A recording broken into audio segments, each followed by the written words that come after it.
Hi, everyone. Welcome to Dr. MC's Self-Care Cabaret podcast. I'm Teresa Melito-Conners, a doctoral level educational administrator and mental health practitioner focused on helping you, our world's helpers. Every day, we have a choice to prioritize our well-being, to incorporate reflection, recovery, renewal, and resilience strategies into our lives. However, those of us who step up and serve our communities in healthcare, education, nonprofit spaces, and more can struggle with putting ourselves first. I've seen this firsthand. It's a challenge. Enter Dr. MC's Self-Care Cabaret podcast.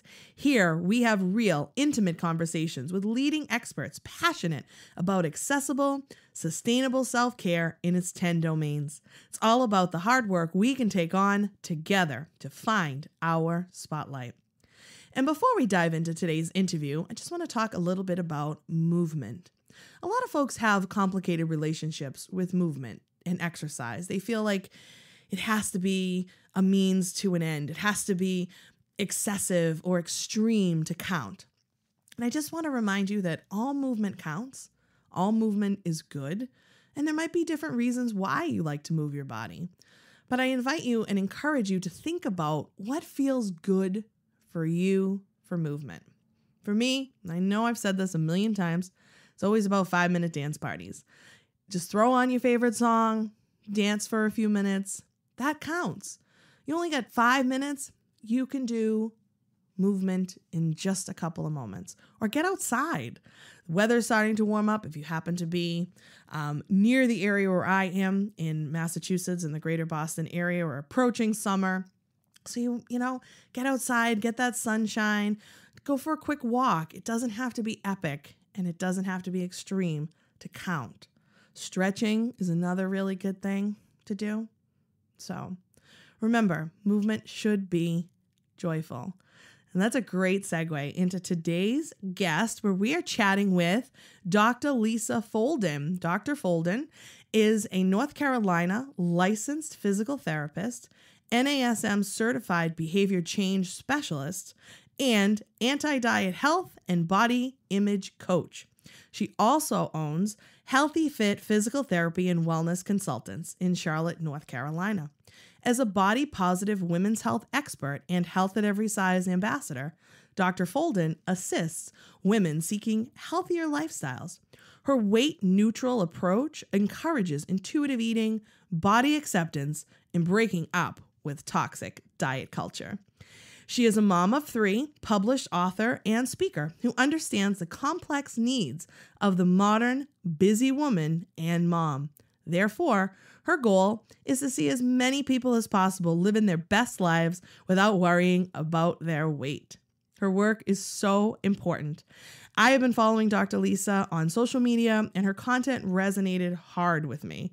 And it is such an honor to welcome her to the podcast today. And without further delay, here is our conversation. All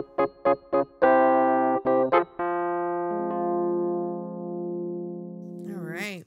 Dr. Lisa, we are up and running here. Thank you so much for coming to hang out with me. Of course.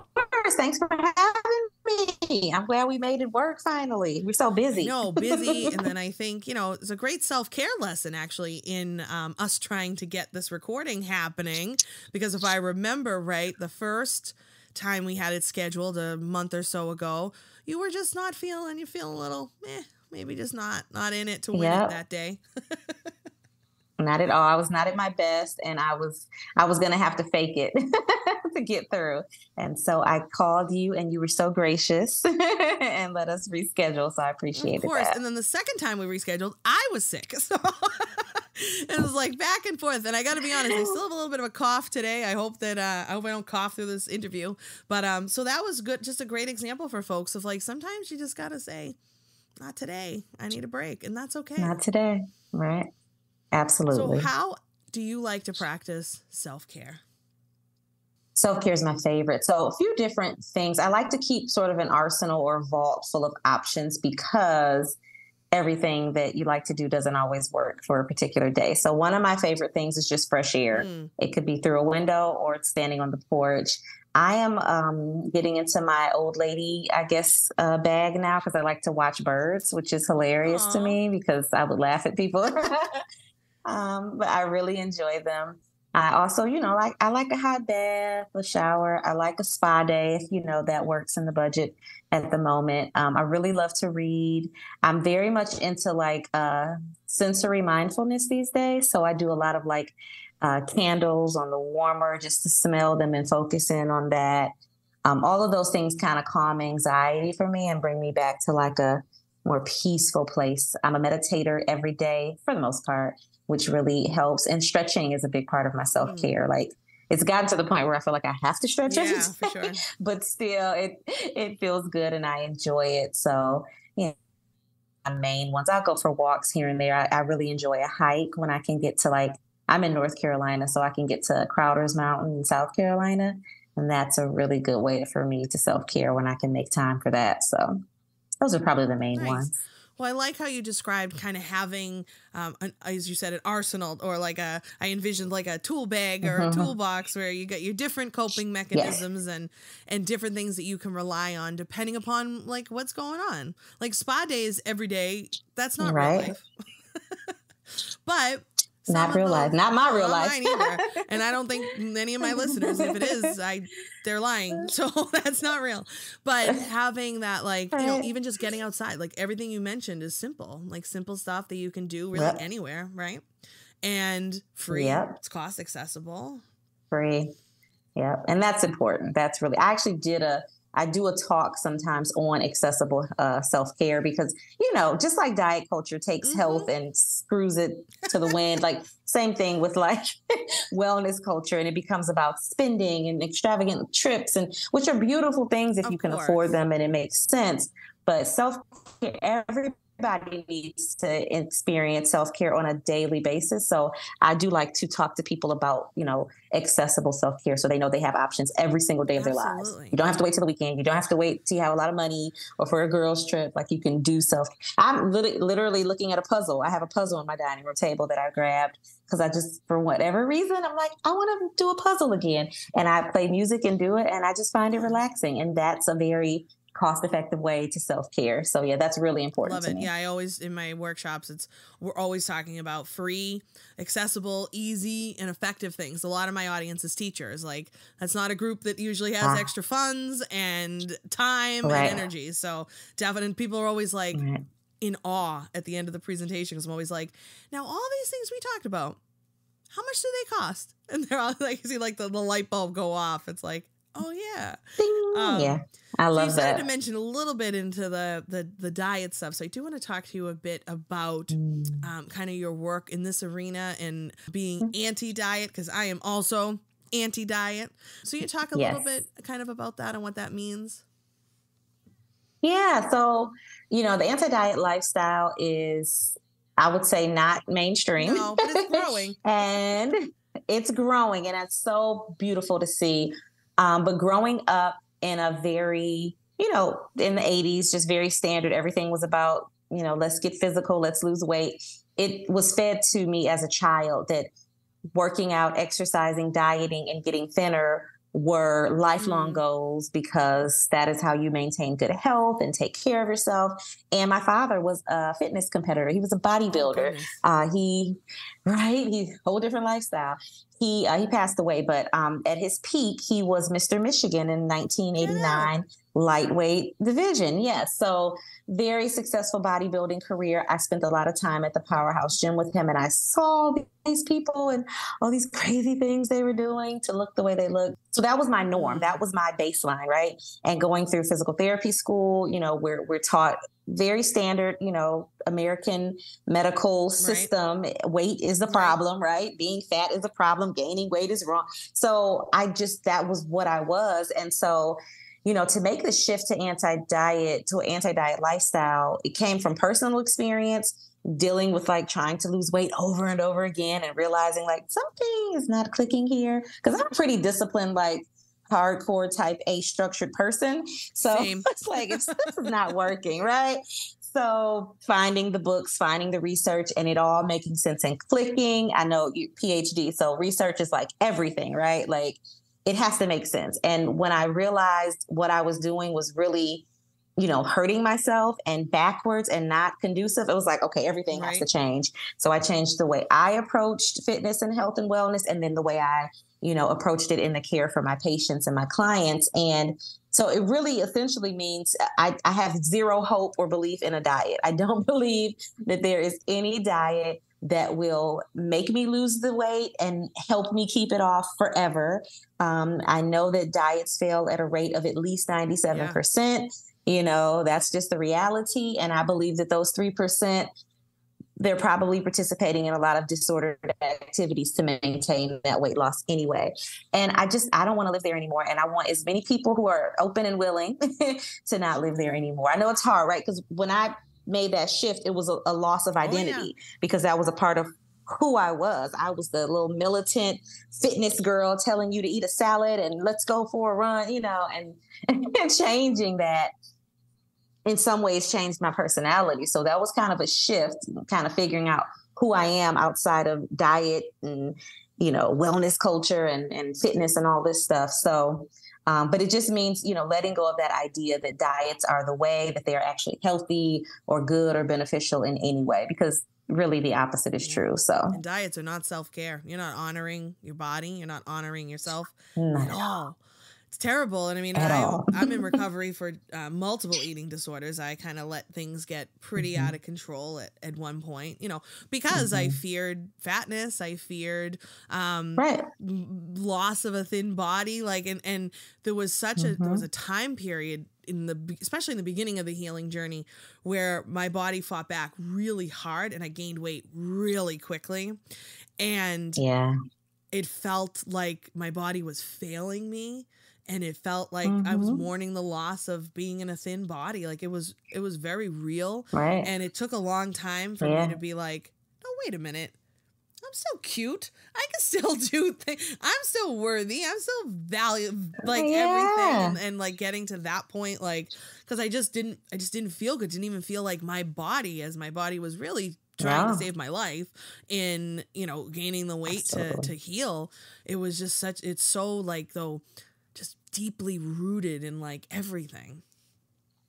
It is so deeply rooted. And you said something important. It's the fear of fatness. Like we fear even proximity to fatness. Thin people fear fatness. You know what I mean? It's so sad, but it is our reality, especially in America. I'm sure certain other countries as well, but really in America, the idea of thinness is just beat into our brains that we have to look a certain way. And every step we take farther away from that, the worse our health is, because that's usually the bringer, right? Because we're like, oh, I want to be healthy. So the worse our health is what we are taught to believe.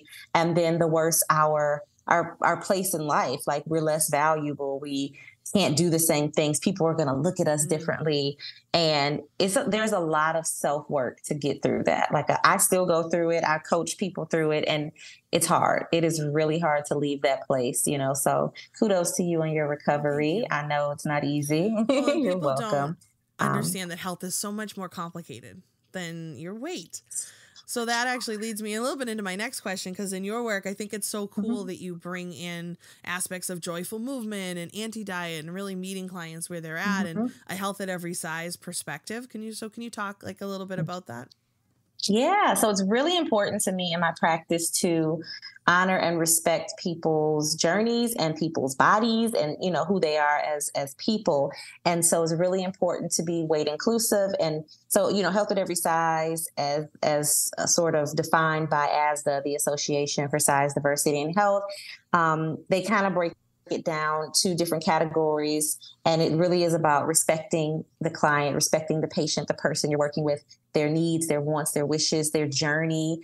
I would say it even requires somewhat of a trauma-informed lens, which is why I actually got a trauma-informed certification, because I feel like it's really important, to understand what people have been through and to bring when you're working with people as a physical therapist, right, you can get lost. Like, I'm fixing a knee, but this is a whole person with a whole body and a mind and a soul and things that they're going through. So really being mindful of their story and who they are and what their activators are and how you can help, but really being respectful, encouraging, weight inclusivity, having a space that is comfortable for people in all body sizes, so that they, have basic integrity, somewhere comfortably. They can sit somewhere. Like, that is a huge, like, I was on Amazon, like, for weeks. Like, let me get a really good chair that looks pretty and looks nice and can hold the weight and not make people feel like, oh, it's going to collapse.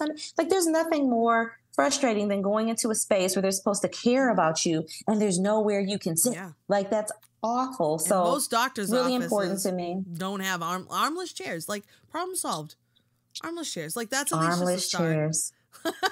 That's a start. Yep. I have a beautiful armless chair that's like 29 inches wide. It's so strong and sturdy. And I'm like, I'm going to get a second one too. Cause I just want that to be the norm. That should just be the norm, So yeah, health at every size. Their principles and ideas are sort of infiltrated into all aspects of my practice and how I treat people, the equipment that I have, making sure I have blood pressure cuffs that can fit around people's arms and, things. And that's not to say it's perfect, because unfortunately, sometimes access to these materials and equipment is costly for a small business owner / entrepreneur, so it's tough. And sometimes I have to ask for, support or get grants or, just pay it, but it's important to be working on that and to have that. So that's important to me.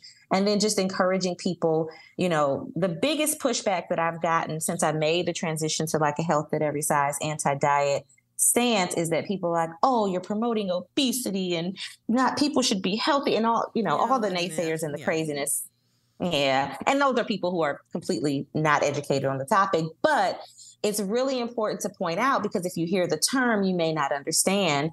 It's important for people to understand that in this work that I do, I still promote health. I think it's a great idea to be healthy and to work toward health. Now, I can't force that on anyone, right? So if that's not where you are right now, that's okay. But if you've come to work with me and we're trying to improve and enhance your health, yeah, there are some basic things we can do, some joyful movement. We can talk about, I don't have a nutrition background, so I don't give people like food advice, but we can talk through making sure we're nourishing our bodies in certain ways and listening to what our bodies is saying about, what we're eating and how much we're eating and when we're eating, and intuitive eating, obviously how things make us feel, like how things make us feel. That's the biggest one, right? Like, I don't believe in any food. There's any food you shouldn't eat unless it's like spoiled or you're allergic to it. Fair like, right. Otherwise, like, you eat the cake, eat the things you enjoy. But we can talk about health without, focusing on weight, without talking about restriction, without talking about body size, measurement. We don't have to do any of that. And we can still talk about health promoting behaviors, So yeah, health at every size is how I approach, my life and then how I talk and work with all of my patients. It's really important to me. I love that. And you mentioned so many important things. I love that you have that trauma-informed certification. Like, that's so helpful. And I'm sure you find it very powerful in your work.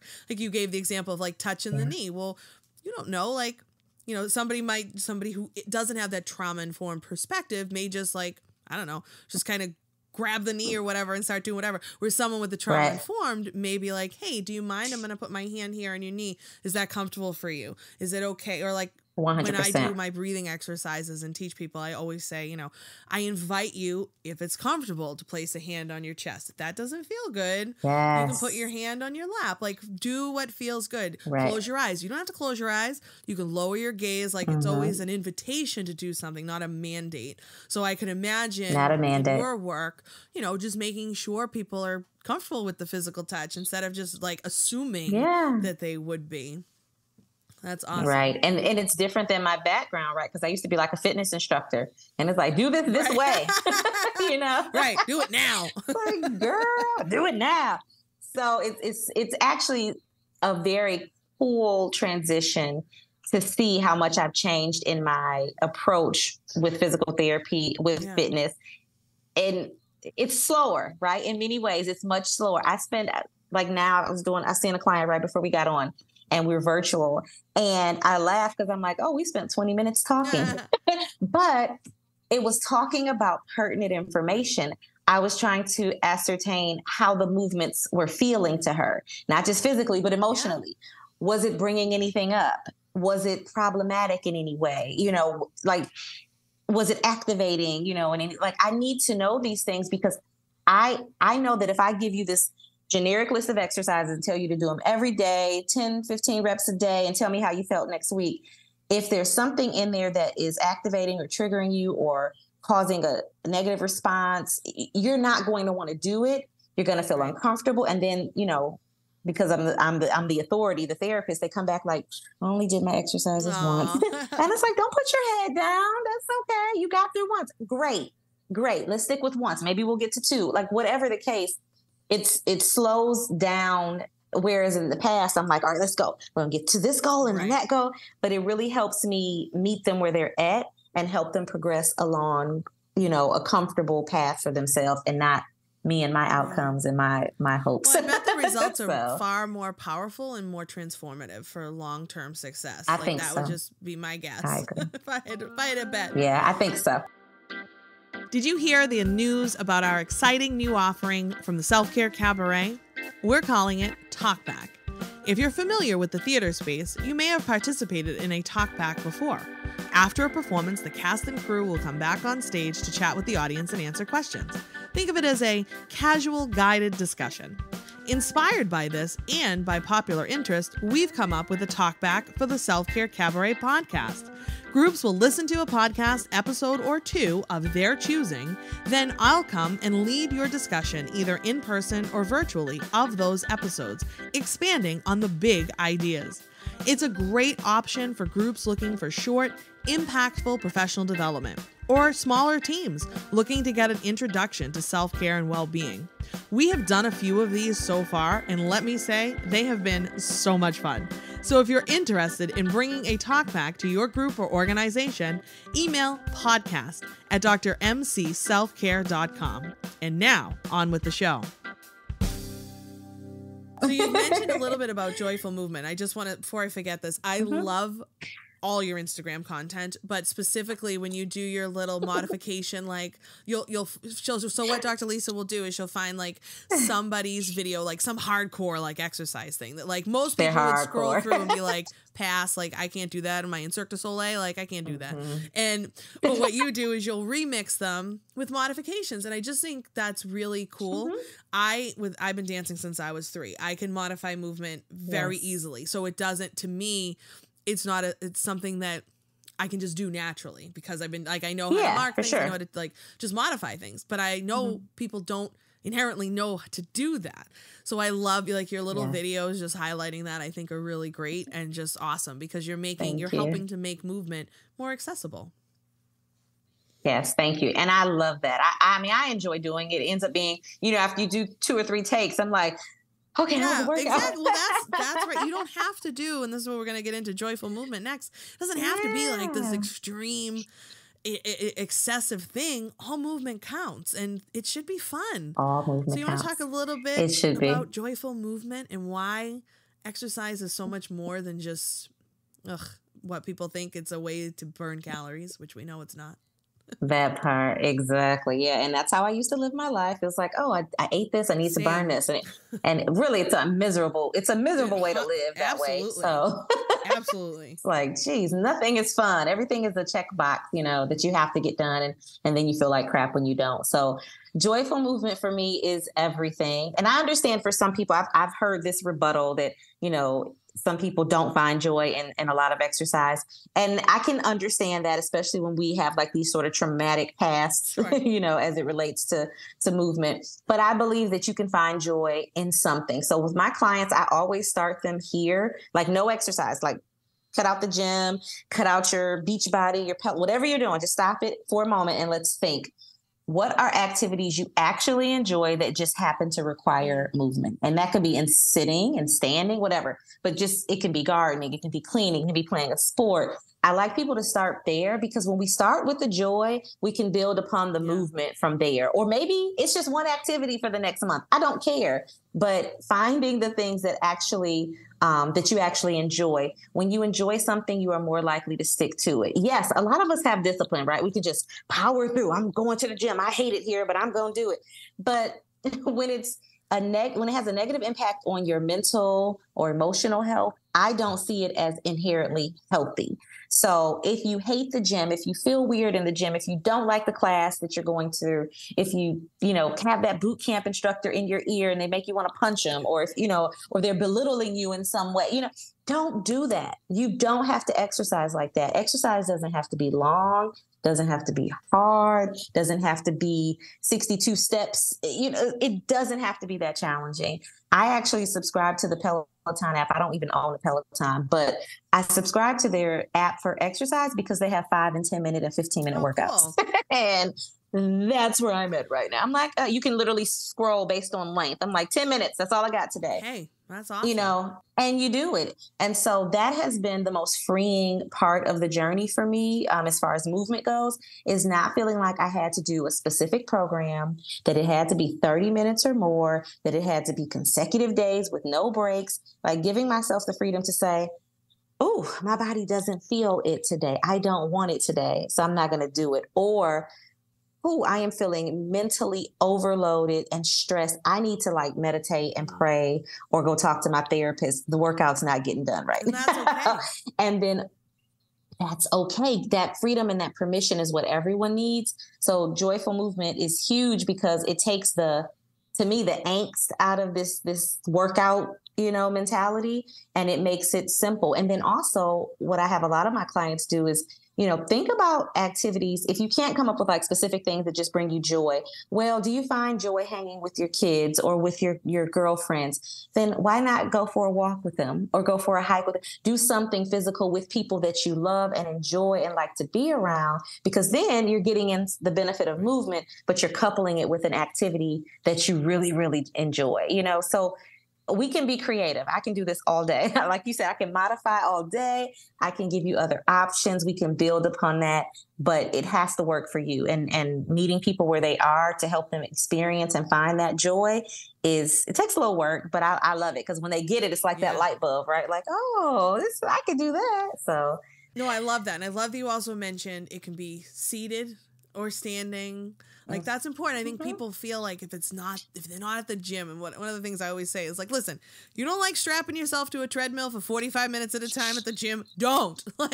Why are you doing it? It's the most boring thing ever. Oh my God. And I remember when I was in recovery for disordered eating at the beginning, I had one of my main destructive behaviors was over-exercising. I used it as a purging method. I was obsessed. I did 17 boutique fitness classes a week. I would go before work. I would for 1 or 2 if I could fit it in. I'd go to work. I'd try to walk at lunch. I'd go, and then as soon as I got home from work, I'd be back over there for 2 or 3 classes. Sometimes I don't even know how I did it, honestly, because I was. I don't either. From the outside, I looked real good though, real disciplined and. You were getting a lot of praise, I'm sure. Yes, I was, and I love praise. So, me too. So words of affirmation. That's me. God. But it was terrible. And I remember, talking to my eating disorder dietitian and her being like, movement should be joyful. And I just remember stopping and being like, wow, none of this has been joyful. And then I remembered, dancing for me has always been joyful. And I even allowed that to get wrapped up in all the disordered eating disorder stuff, and I even lost the joy of dancing in there because it no longer was fun. It was a means to an end. It was a means to burn more calories and change my body. And learning to relearn that and bring that back into my life in a positive way has been so much fun. And I just throw on my favorite song and just have a little 5-minute dance party. Like yesterday, Love it. yesterday we've had some work done in my house, and the construction project went a little bit awry. So I was actually on my hands and knees scrubbing the newly installed tile floor, because they didn't do a good job. I got to be honest, but that's a different story. But I put on like my Dr. MC inspiration playlist, and I'm on my hands and knees scrubbing the floor, and then a couple times like I'd stand up and I'd look around the space and be proud of my work, and then I just caught myself like dancing while I'm listening to the song, and then like celebration. I look back down at the floor, I'm like, okay, and we're back at it, and we're back at it. Scrubbing some more. I love that. Yeah, we've been taught to believe that those little short moments of movement don't count. And so I like what you said, all movement matters, all movement counts, and counts in the sense that it benefits you, not counts in the sense of, I have a lot of clients who have sort of an obsession with like tracking everything. And if I didn't do it with my tracker on, it didn't happen. It's like, that's not actually true. I actually, for a long time. It happens. Yeah, no. Oh my God. For a long time, I wouldn't even, I couldn't even look at like a Fitbit or anything like that, because I was so obsessed. That actually just recently I introduced an Aura ring into my life, and that's actually pretty cool. And it's not as like annoying as like a Fitbit. Like it doesn't, like I might get a like alert on my phone that's like, hey, time to stretch your legs, but it's not like yelling at me. It doesn't. You haven't met your step goal today. It's much. I find it much kinder, and it does track other data that I find to be important. So I'm okay with that. But like the watch ones or like the Fit, I can't. Even now, I'm like I wouldn't. Yeah. But oh goodness, I hear you. So if somebody was, maybe really struggling with their relationship with their body, and just, looking to maybe start to change that, what would you recommend somebody do? A lot of things. It kind of depends on where they are. I always recommend working with someone, right? If it's, because it can be a really hard journey to navigate on your own. So if you want to work with a coach, that's probably a great idea. But whether you're working with someone or not, it's really, you have to unpack a lot of the ickiness, so we have to kind of, talk through it. Like, what are the beliefs that you're holding about this thing? If we're talking about, trying to be more anti-diet, it's like, what are these beliefs that I have around weight gain or around exercise or food? And then how can I get like the updated information on these topics? Like, is this, like I said, we were sort of bred to believe that gaining weight meant worsening health. Well, you can get access to information now that shows that's not true, right? Like that's pretty concrete now. So getting that information and having sort of a springboard, like to know, like, okay, maybe what I'm feelings aren't always facts. So maybe something that I've been feeling or I've been told my whole life isn't actually the truth. And then now I can start to replace all of these lies I've told myself or lies I've been told with correct information and then positive affirmations. I have a lot of my clients repeat positive things to themselves over and over again. When we're talking about body, like seriously, when we're talking about body image work, I tell my clients, like, you got to get naked, girl. Like, it's usually women. You got to get naked and you got to spend like 5 minutes in the mirror by yourself, just checking yourself out. Because what happens is, especially when we're talking about our bodies, and I saw this even before I was doing this work. So yeah, as a physical therapist, before I even got into like health at every size and a more anti-diet, lifestyle, I would see my often female clients not wanting to look into the mirror. So we have a big mirror in the physical therapy clinic, and they would literally turn away. And sometimes I would talk to them about it, depending upon, our rapport and their comfort level. And for most of the women that I asked about it, they just did not like the way they looked. And so when we don't like something, we avoid it oftentimes. And so I have a lot of my clients begin the process of normalizing their bodies. And one thing I have them do is, like, at home, in your room by yourself, butt naked in the mirror. And you might even get a hand mirror, turn around and see the back. I want you to look at everything, because I need you to get comfortable. And not everybody is ready for this, at the same time, but I want you to start getting comfortable seeing yourself, because then you normalize it. And then I tell them, step further, like the content that we consume. I'm like, go through your social media, look for people that have bodies like yours so that you can normalize it. And we can often see the beauty in other people before we can see it in ourselves, 100%. Right? So so see it in other people and then start to understand like that I am she is me, like we can all be beautiful, or whether beauty is a concern of yours or not, we are all valuable and important in our bodies, and our bodies don't get to define how wonderful we are and how great we are and how worthy we are. So the process is tough. And like I said, I coach people through this individually and in small groups, but you have to start to get used to what you look like and begin to make peace with it. The longer you cover your eyes or avoid the pictures or avoid the mirrors, the harder it is going to make peace with that and to treat yourself more kindly. It's like a friend wouldn't walk up who recently gained weight and you turn away like, oh, I don't want to see you, so don't, you know what I mean? Like, how rude would that be? Give yourself that same respect and kindness. Look at yourself, check yourself out, and start to be okay with, what you look like and what your body is doing in this phase of your life. Beautiful. I love that. And I think that's a great way to conclude our time together. Do you want to let folks know how to find you? Because everybody should follow you on Instagram. Thank you. Yeah, I love Instagram. That's my hangout. So you can follow me there. I am at Healthy Fit, and fit is spelled PHIT. And, there's all the links in the bio if you want to get in touch with me, my email address and all that fun stuff, and website. But I live on Instagram. If you DM me there, I'll get back to you. She will. That's how we connected, because you posted something, I don't know, it showed up, and I was like, oh my God, I love her content. This is amazing. And I think you reshared something, and I was like, I'd love to get you on my podcast. And you were like, yeah, okay, let's do it. I'm like, she's amazing. That was pretty much. I'm pretty easy. If we align, I'm down. That was awesome. Thank you so much for your time. I think you shared some really powerful stuff and wonderful takeaways for everyone. So I very much appreciate that. Thank you so much for having me.